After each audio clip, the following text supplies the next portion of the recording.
a free or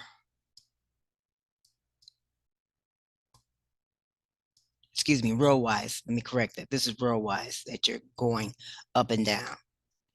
Across is column wise. You can still see your information, but if you have a large amount of data, you'll be able to still scroll without losing your place here. Let's say if you have categories here,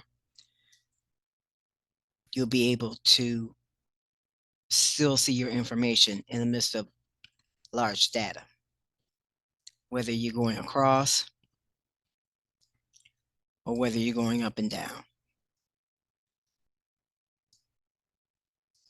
That's again, all rows and columns scrolling through the entire worksheet. The other way you can do it is freeze the top row. And that you could tell because there is a line under here. All the other rows don't have this solid black line. You're able to still scroll up and